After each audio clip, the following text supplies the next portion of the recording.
नमस्कार, आप देख रहे हैं फ्रंटलाइन 24। मैं हूं आपके साथ साहिबा सिंह। खबर मधुबनी से। मधुबनी में देह व्यापार का धंधा आम बात है। मधुबनी के बसवाड़ा में पिछले कई महीनों से देह व्यापार का धंधा एक मकान में चल रहा था, जिससे आसपास के लोग परेशान थे। स्थानीय लोगों ने बताया कि इसकी सूचना कई बार नगर थाना को दी गई, लेकिन इस मामले को लेकर इस गोरख धंधे पर कोई अंकुश पुलिस नहीं लगा पाई। शुक्रवार को स्थानीय लोगों ने, ग्रामीणों ने जिस मकान में यह देह व्यापार का धंधा चल रहा था, उसे चारों ओर से घेर लिया और शोर मचवाने लगे। इसे देख धंधा करने वाले लोग खिड़कियों से कूदने लगे। लड़के लड़कियां छत से कूदकर भागने लगे, लेकिन ग्रामीणों ने उन्हें धर दबोचा। खदेड़ कर कुछ लड़की और लड़के को दबोच लिया और पुलिस को सुपुर्द कर दिया। बता दें कि सभी धंधेबाजों से पूछताछ की जा रही है।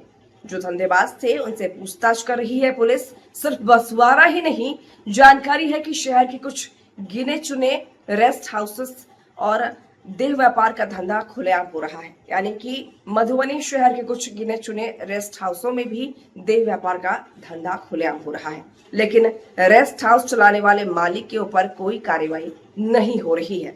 पुलिस के नाक के नीचे अवैध रूप से देह व्यापार चल रहा है और किसी की नजर इस ओर नहीं है। आश्चर्य की बात यह है कि इस देह व्यापार के धंधे में बाहर की लड़कियां तो शामिल रहती ही हैं, स्थानीय और आसपास की लड़कियां भी इसमें शामिल हैं। यानी कि इस धंधे में सिर्फ बाहर की लड़कियां ही नहीं, बल्कि स्थानीय और आसपास की लड़कियां भी शामिल हैं। सूत्रों से जो जानकारी आ रही है, इसमें कहा जा रहा है कि ऐसी लड़कियां घर से पढ़ाई या कोई और बहाना बनाकर आती हैं और शहर में जिस्म परोस कर फिर शाम को घर लौट जाती हैं। बताया जा रहा है कि ऐसी एक दो नहीं, सैकड़ों लड़कियां हैं जो इसे अपना पेशा बना ली हैं। पढ़ाई, कोचिंग या कोई काम के बहाने घर से निकल जाती हैं। घर वाले भी नहीं समझ पाते कि ये क्या कर रही हैं। कुछ पेशेवर लड़कियां हैं जिसे महिला दलाल बाहर से बुलाकर धंधा करवाती हैं और मोटी रकम कमा रही है। इस तरह की महिलाएं एक नहीं, कई हैं। इनकी पहुंच पुलिस से लेकर बड़े बड़े अधिकारियों और कर्मचारियों तक है। पैसों के बल पर आप मधुबनी में बैठे बैठे अब हर आनंद ले सकते हैं।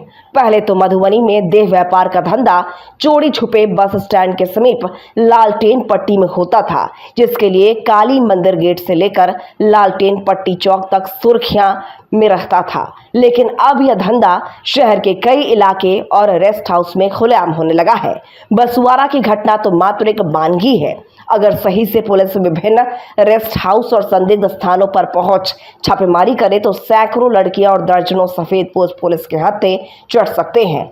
लोग बताते हैं कि शहर के कुछ रेस्ट हाउस में तो सिर्फ और सिर्फ देह व्यापार ही नहीं चलता, जहां आराम से लोग दिन हो या रात आते जाते मिल जाएंगे। जो भी हो, मधुबनी जैसे सुसभ्य और सांस्कृतिक धरती पर अगर इस तरह देह व्यापार का धंधा फलेगा फूलेगा तो मधुबनी की आत्मा को आघात लगेगा और यह शहर शर्मसार होता रहेगा। यह भी सच है कि इसे पूरी तरह रोकना संभव नहीं है, लेकिन जिस तरह यह धंधा बड़ा व्यापार बनता जा रहा है, इस पर अंकुश लगाना जरूरी है।